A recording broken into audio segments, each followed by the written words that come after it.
I am so ready. Countdown, 3. I don't know how those companies effectively stay in business in the future.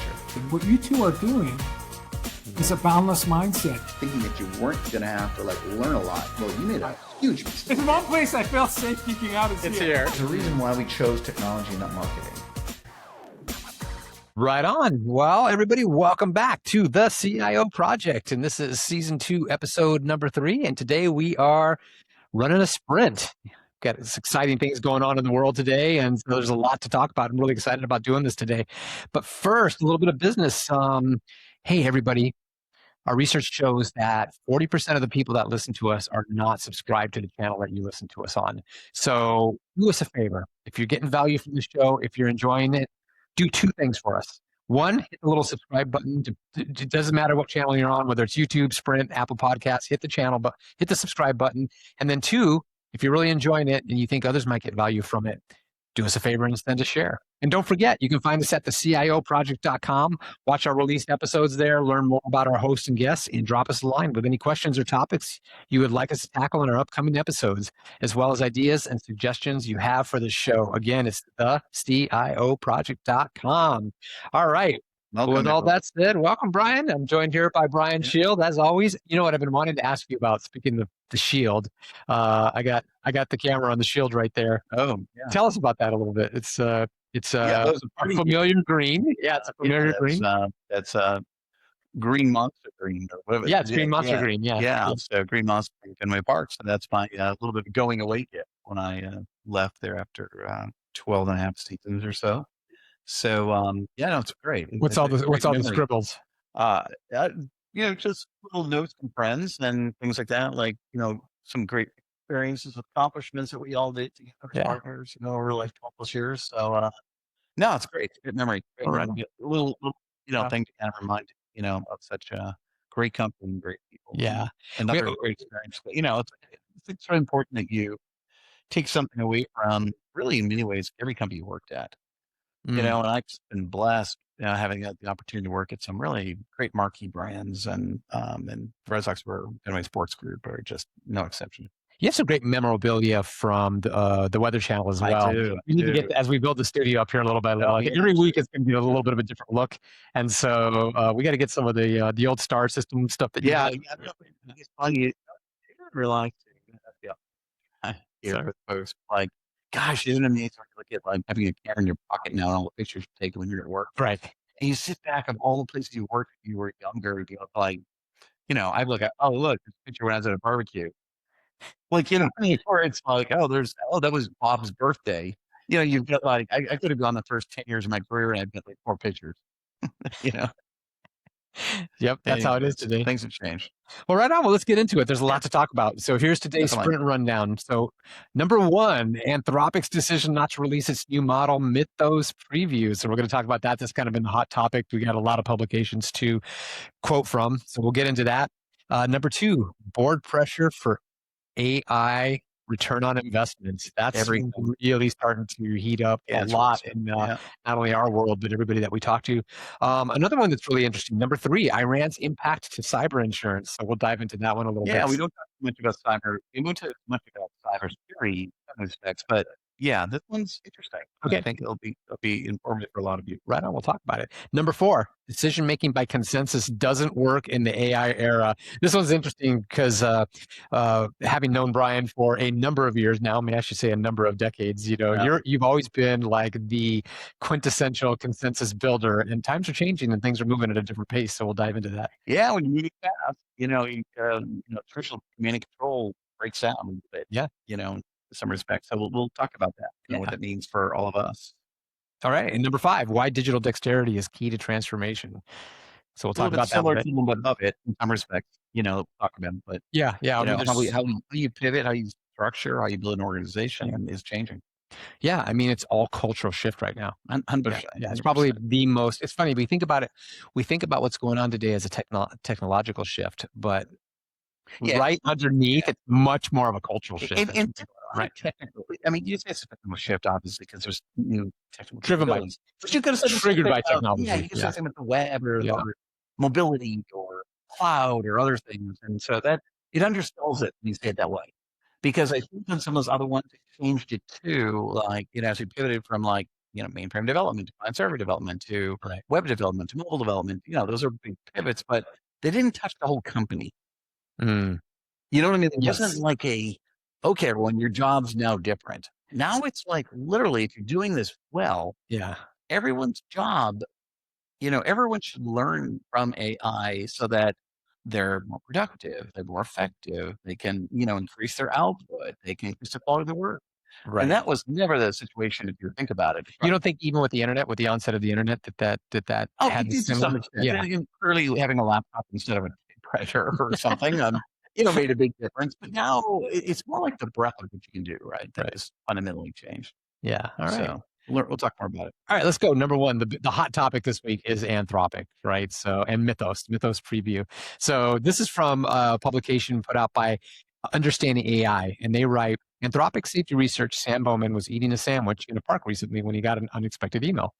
An AI model had sent him a message saying that it had broken out of its sandbox. The model, an early snapshot of new LLM called Claude Mythos preview, was not supposed to have access to the internet. So here's what's going on there. To ensure safety, Anthropic researchers like to test new models inside a secure container that prevents them from communicating with the outside world. So to double check the security of this container, the researchers asked the model to try to break out and message Bowman, right? So there's that story. So that's kind of the backdrop of what was going on over at Anthropic. So then Reuters put out, and there was, by the way, there's so many articles about this right now. But interestingly enough, U.S. Treasury Secretary Scott Bessent and Fed Chair Jerome Powell convened an urgent meeting with major bank CEOs to warn about cyber risks posed by Anthropic's new Mythos AI models. So, Brian, what's going on here? Yeah, and I think what you said, like, a couple things that are really, really worthwhile mentioning is as these tools get more powerful, they're obviously not just going to be used for good, right? Right, We of get course, bad yeah. actors out Yeah. there, and unfortunately, they get a little bit of a head start, right? Because they had time to think about how they're going to try to exploit sort of vulnerabilities. So, I think it first and foremost for any company, if you haven't really tried to close down these exploits, these vulnerabilities in your respective organizations, like there's never been a better time because they are going to get exploited much, much more readily than they have been in the past. It might have required somebody with some real sharp skills in the past. Mhm. Those sharp skills are now going to be AI skills.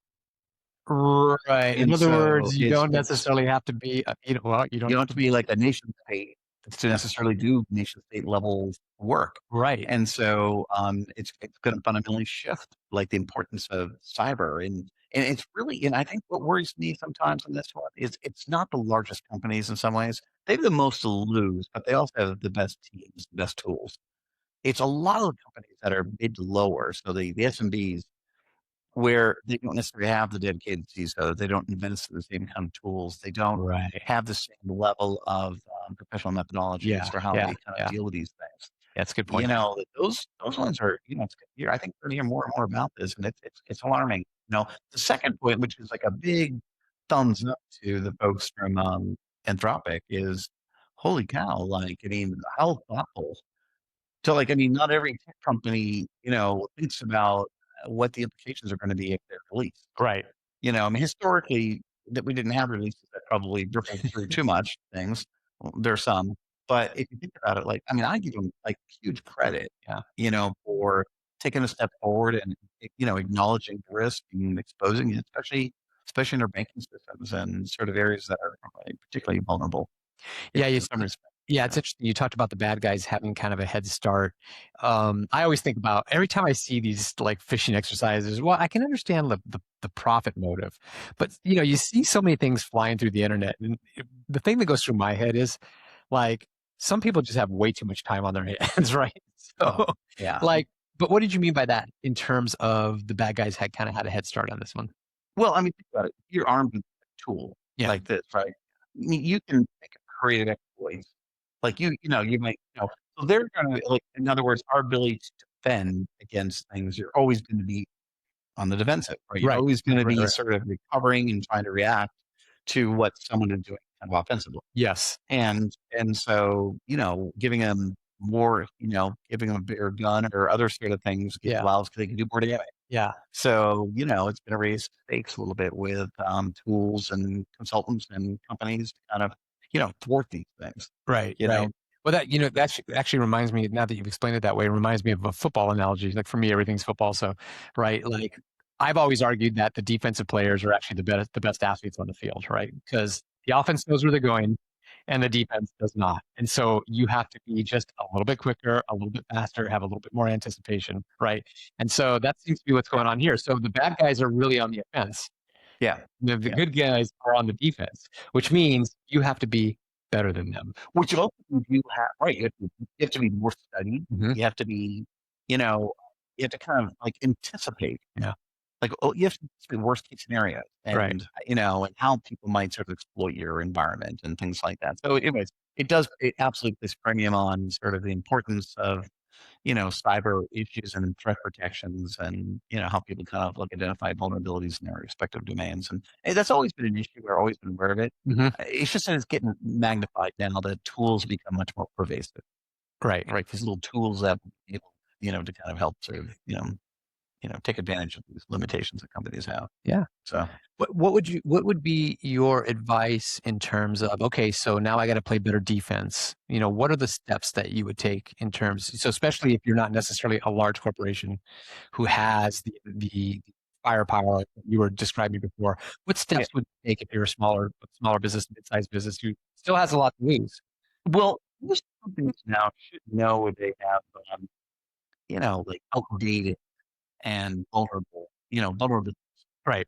Like if that's a surprise to a company, then that's terrible. Kind of bad on you. Yeah, that's a little on you. It's knowing it and resolving it are not the same things, because some of those vulnerabilities could be in, the code that you deploy to customers. Okay. Now you might get all the customers off that code and get them onto something else, and now you're dependent upon them sometimes having to be able to pivot.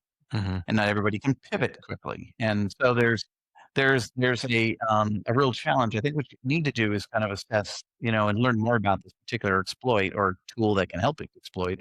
Learn more about where are you most vulnerable, so you can kind of prioritize those. Right. But it's risky in this one, and also some of these are third-party tools.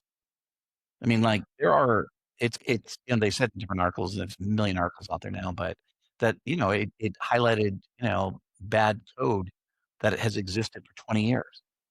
And certainly third-party products and stuff, right? So it's not just your own, it's technology that you're using. It's interesting to me because almost so many of these conversations that we get into, it seems like AI is an exposer. It's exposing data issues, right? It's exposing weaknesses. So it's really interesting to see how AI is really just kind of exposing a lot of all its wonderful capabilities. You and I are big components of a positive effect. Mm-hmm. You have your head in the sand a little bit if you don't recognize that it does create adverse effects. Yeah. Or exploit issues that may have already existed, that weren't maybe as easy to get to for the average hacker or the average kind of bad actor. Right. Well, and the other thing, to spin it positively as well, I like to think of the fact that, when it exposes like data issues, then we can get our heads around it, put our resources to it, and actually get those data issues. Yeah. But if you were listening, the first thing someone will say is, yeah, but like, do I have the budget? Do I have, the tools and the resources? Do I have all those things? It sounds intellectually the right thing to do. Yeah. Sometimes, that people might sit there and say like, well, blah, blah, blah. I mean, the company's not well known. I wouldn't be a target. We're not as exposed as others might be. And so there's real natural tendency to kick the can. Right. And so the question on all these things is risk and then guessing, assessing your level of corporate risk and things. So I think to sum this one up a little bit, but is that companies need to be more diligent, right? And more aware. And as this becomes more available, more information becomes available, it'll help companies identify sort of where to kind of put their shoulder behind, closing out some of these risk issues and things like that. But again, it's comes as a dual-edged sword, right? Yep. Like everything's a dual-edged sword. 100%. Yeah. Advantages, disadvantages, different. Yeah. No silver bullet. The cat and mouse game will continue. Absolutely. Yeah.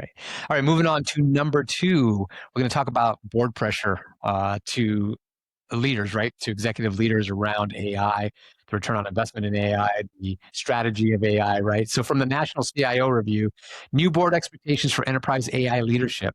They write about a global survey, 7 career-making AI decisions for CIOs in 2026, shows that executives, regulators, and boards expect clear explanations for AI decisions and evidence that AI investments create business value. Technology leaders face stronger oversight as AI systems influence internal workflows and decision processes. The findings indicate that many organizations continue to struggle to align AI initiatives with governance and measurable outcomes. Nearly 3 in 10 CIOs report being asked to justify AI outcomes they could not fully explain. 85% report that missing traceability or explainability delayed production deployments of AI projects.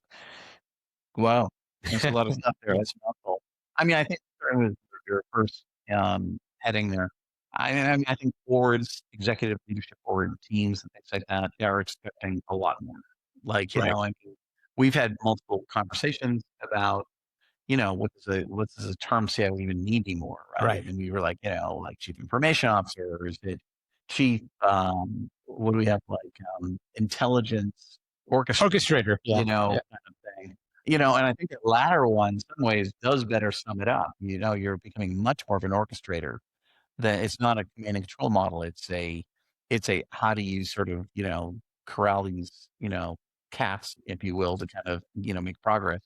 And I think boards have kind of reached a point now where, like, I think a year ago, boards were like, oh yeah, you're doing POCs, that's cool, and Yeah. we've had some successes, and that's Yeah. good. Yeah. And now I think it's like that's great. Now it's like throw it up. What's your real budget? How much are you spending? Like, how many of your projects are failing? How many of them Mhm. are successful?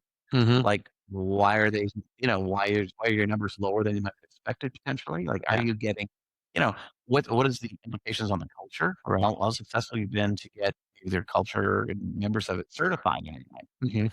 I mean, all those things now I think are all in play. Whereas a year ago, some boards they would have asked the questions, but they might have been open minded, a little bit more willing to kind of accept a less than stellar answer. Would you say that maybe a year ago they were more inquisitive about AI, and now they're a lot more demanding about Well, where we're there's been going? enough Yeah. successes published Mhm. and enough other things where it's like, well, why not us? Right. Right. So before it was like, oh, like all these investments are paying off, and like, oh, which one do we trust, and things Yeah. like that. Yeah. There's been enough progress, if you will, where, like, you should expect. Right. It depends on the nature of the company, obviously, but you Mhm. should generally expect positive results. What would you say in your experience today is the percentage of how much, let me ask it this way. In your communication with leadership and the boards that you're involved in today, Mhm.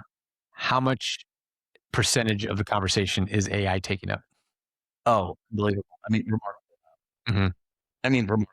Yeah, Would you like say the it's number. 60, Well, no, 70, I 80? wouldn't say I mean, anecdotally, that. I anecdotally. mean, but I certainly a third. Oh, really? I would have thought it was more. Well, it depends on the board meeting, right? Okay. Like, I think it all depends what's going on in the company and other areas of threats and opportunities for the Right. company and things. I Right. think it underlies everything though now. Now it's a foundational component, right? Because now it's culture, right? Now it's, and again, it Like we were talking touches about earlier. everybody, right? So it's not Yeah. just like you're asking the IT group, like, oh, how are we managing the project and what's our success rate and stuff. Right. Now it's kind of like, how is it touching all employees? Mhm. Like, how does it change our hiring practices? Right. How does it change how we organize our company? Yeah.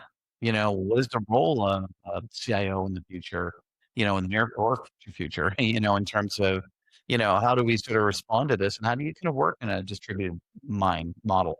I mean, whole issue around shadow IT historically was always viewed as like, you got to shut that down. That's a bad thing. Well, you know, I was going to look at it a little bit like, yeah, you don't want it like going on everywhere, but in some respects, that's another form of R&D, Right. right? It And can be. so Sure. it needs to have guardrails. It needs to obviously have governance associated with Right. it. So governance now, which a lot of people don't like the word as much, but governance is a real deal, right? And you really have to, like, have the thoughtful governance and a thoughtful sort of center of excellence methodology for, like, how do you work? How do, like, because there's like layered, right? There's Right. like, okay, traditional IT. Then there's, so you maybe do tend to AI engineering. right? Like leading edge stuff. Yeah. And then you're doing AI to supplement existing systems. And then you're learning new tools to be able to kind of make your work group a little bit more productive, Right. or yourself. And then at the lowest level, foundational level, maybe you're teaching people how to use Copilot, or maybe you got, Mhm. open enterprise or something, and Right. you're just trying to make individuals more productive in their respective spaces. Right. And so to me, there's a vision we should build this pyramid, which is starts culturally in my mind to start to, well, it doesn't just start culture. I shouldn't say that.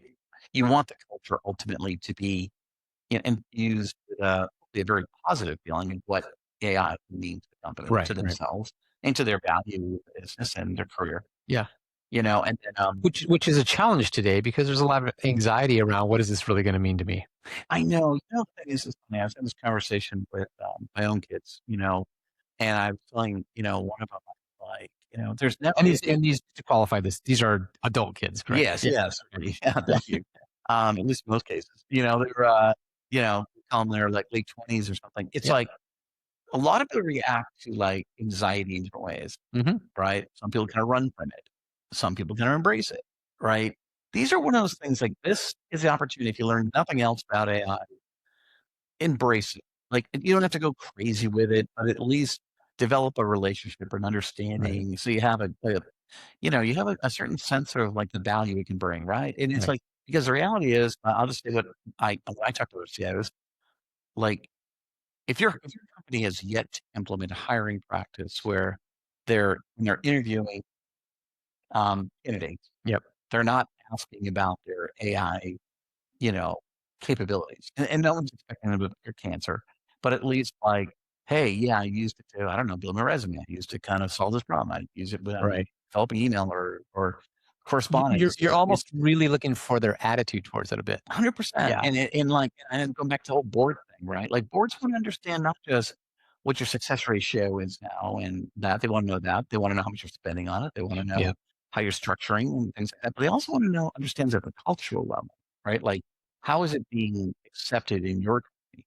And That's a completely different conversation. totally, Yeah. is it like a bunch of nerdy guys in the IT group, or like a little, corner that they corner the market, so to speak, on AI, or is it pervasive and in some Growing. form of a, thoughtful manner of evolution, if you will. Right, right. That actually prompts me to jump over number 3. I'll Okay. come back to it. I'm going to go to number 4, which was from the Harvard Business Review, and it was entitled "Decision Making by Consensus Doesn't Work in the AI Area." And I talked about this era, and I talked about this earlier when we were doing the rundown really quick, which is I think of you one of the ways I think of you when I reflect on all of the years. I think of you as the great consensus builder. Like you are really one that kind of gets everybody going in the same direction. And you've always taken the time to do that, right? You just can't slam those things down in a week, right? But some of that hasn't been, right? Right. Just kind of, just to, maybe think about this a little bit, little Rubik's Cube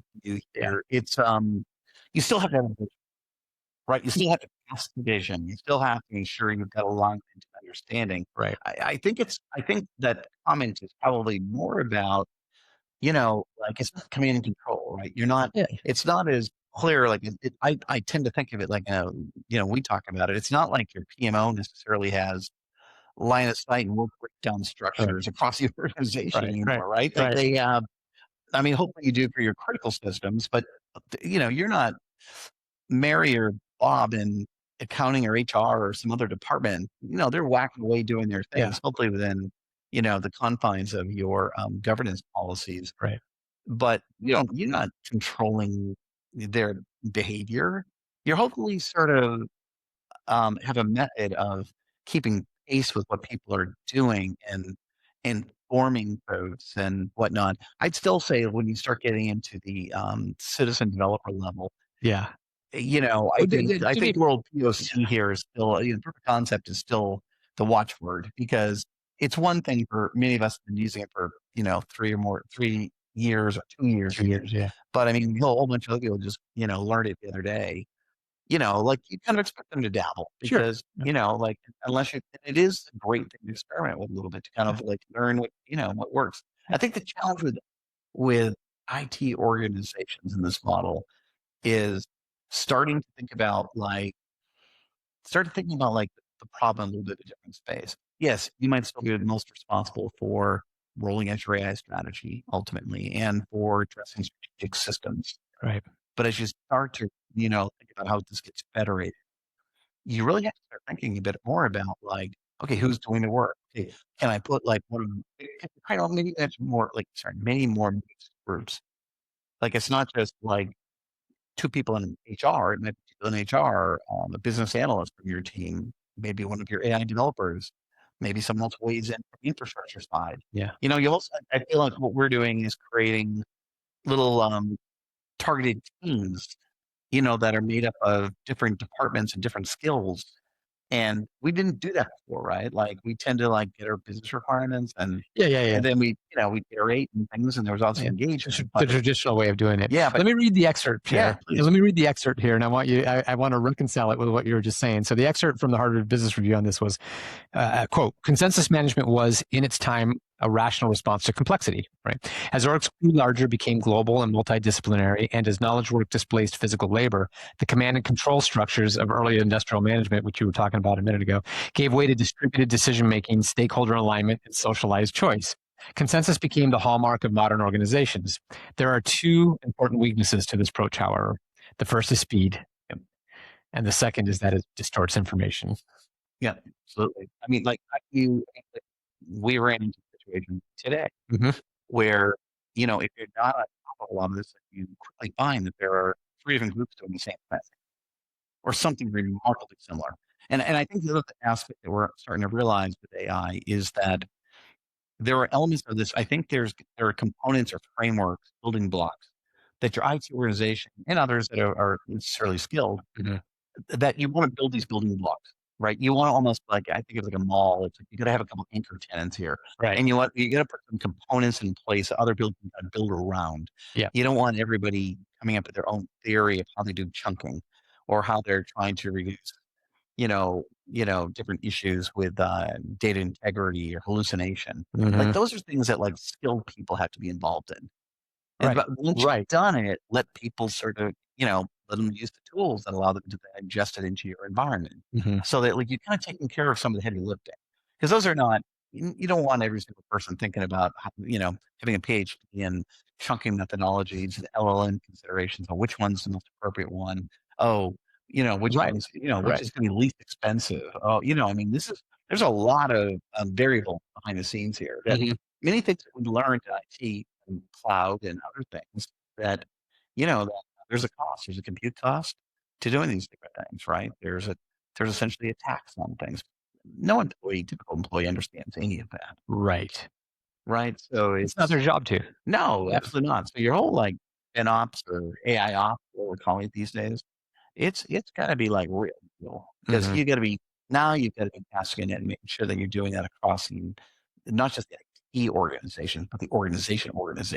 Right. Because anyone can basically consume, resources. Real quick. Bringing it back kind of to consensus building. How do you see consensus building today versus the way that you approached it traditionally? Yeah, I mean, traditionally, I think, consensus building was an art form a little bit that, CIOs and senior technology leaders kind of learned over time, right? Because the one thing, we said this in an earlier podcast, but the one thing I just think that like when I look at like myself, but all other CIOs I know and over the years, it used to be back in the day where like somebody would say like, oh yeah, if you want to be a successful sales, you have to understand the business, and we said this before, but like sales took that to heart, not just sales, but like senior technology leaders. Like it used to be, it wasn't like the nerdy guy in some cube that you're feeding food to, or the data center guys who are just processing stuff. Yeah. But I mean, and so I think the technology groups took that to heart. I mean, I don't even say excessively, but to a point where like technology organizations understand how the sausage is made. Right, they understand the inner workings of all the departments, their interdependencies, and everything else. No one has the view that the head leaders in technology have. Right. And so when you cast the gaze around command and control, it was based on a lot of understanding. Like you knew I had to do it this way in order to get certain people on board, or to address vulnerabilities weaknesses in some other areas and things. Mhm. You also understand the culture of different departments, not just the Mhm. company. Right. Like which one's fast, Right. slow. So you Right. think about all Right. those things. Those are disciplines how to get in line spread like peanut butter across the organization, right? And not the skill part of it, but just the need, right? And all of a Yes. sudden it's like, okay, let's go build something in a department. Like, okay, well, most of those people have never been through any of those things. That's why it's so important, I think, to infuse mixed teams with key people who understand some elements of the company, its discipline, its understanding of its data, understanding of sort of different cyber risks in other sort of areas and things like that. And why you have to have check-ins. Mhm. So it's okay for departmental things to get together and sort of write something and work with something. But at the end of the day, they're not going anywhere unless they have access to data.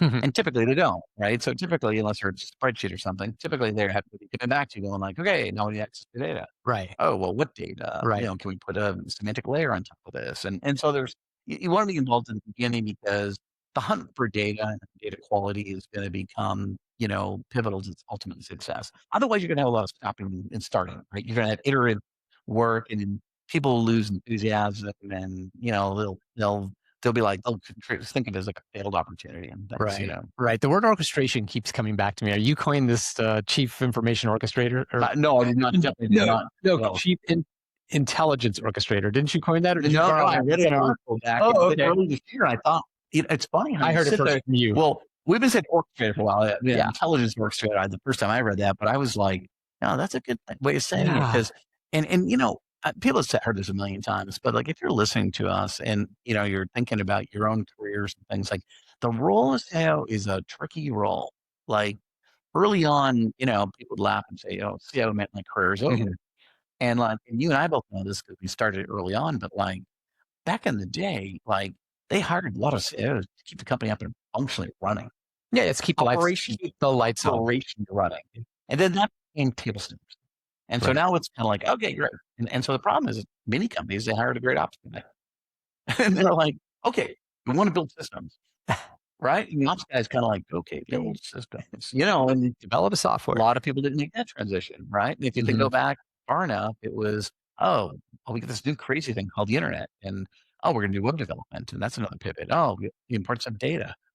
And then, we got mobile development. And now we're Right. going to go to cloud. Now we're going to go to, things like AI and other capabilities and things. And so it's like your ability to be a chameleon. Yeah, the is shifting really shifting landscape, right? 100%.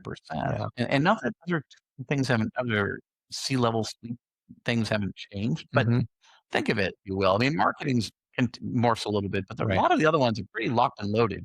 HR take this like they have to pivot because now they need to understand sort of what agentic AI is all about. What the heck is a digital worker? Yeah. And how's a digital worker and a human work together? And what if a digital worker takes the job of a of a human? I Mm. mean, so I think these groups are changing, but Right. they're modest change, I think. Right. Right. Yeah. So are we at a point where we can replace the word, because everybody hates the word governance, right? So are we at a point where we can replace the word governance with orchestration? Perhaps maybe we should.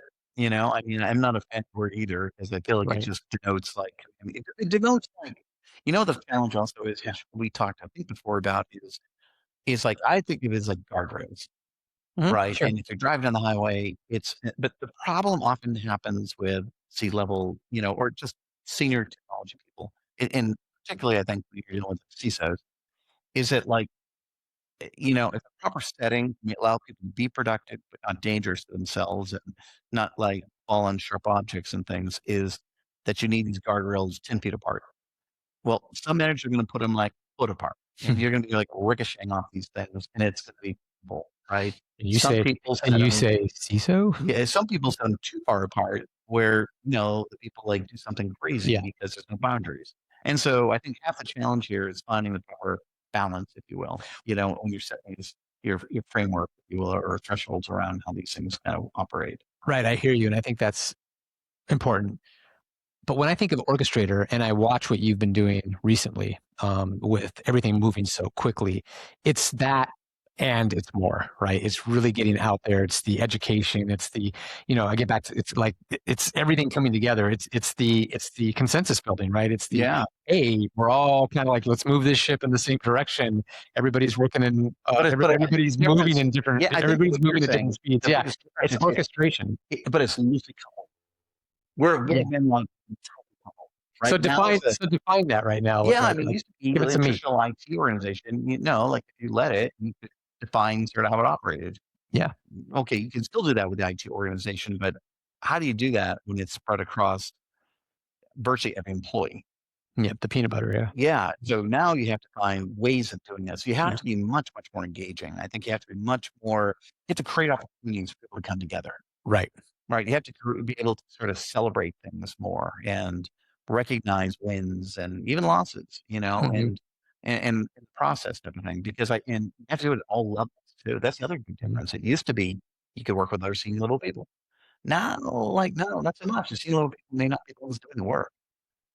I mean, they have an understanding that When you say senior level people, you're not necessarily talking about executives. You're talking about senior technologists. or right. So now, like, if the work in your department's being done by maybe there's some of the younger guys just hired, right? Like now, all of a sudden, you have to go, because you'll find now there's 2 or 3 layers potentially between the people doing the work and maybe the people above don't even understand the work.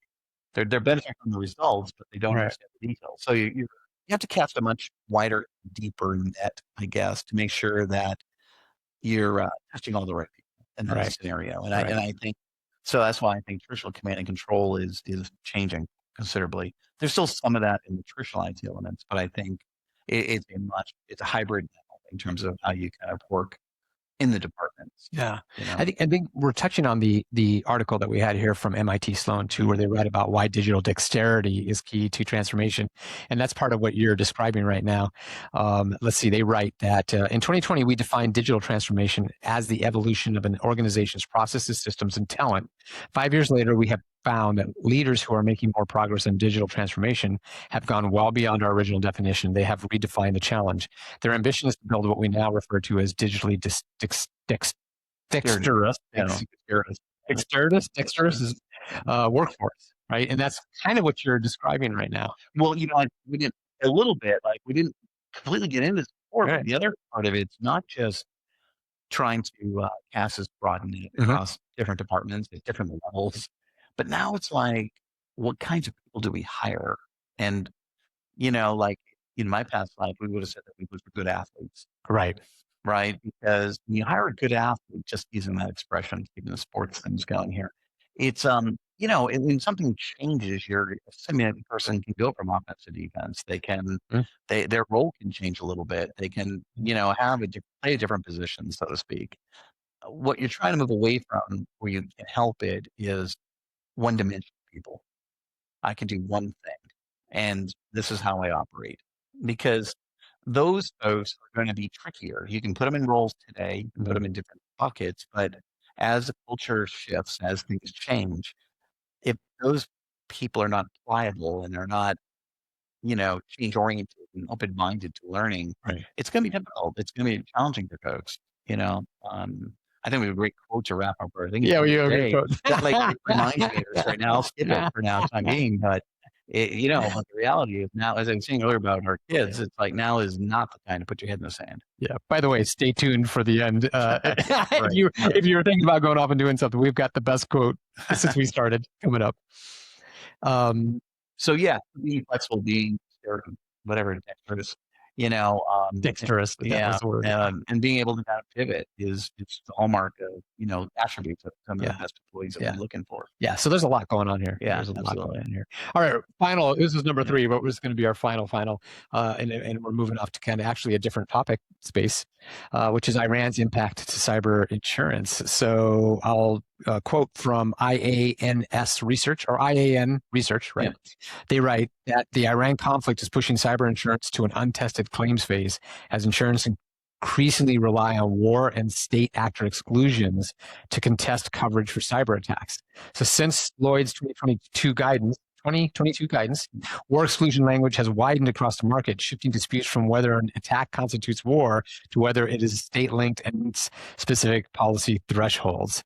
So IANS faculty say CISOs should treat cyber insurance as conditional, pressure test, attribution gray zones, and plan for recovery scenarios where coverage may be delayed or denied. The way that I understand this is basically if something happens and there's any link to somebody who may be linked to terrorism or nation state, then they could say, hey, it's an act of war and therefore it's not covered. Yeah.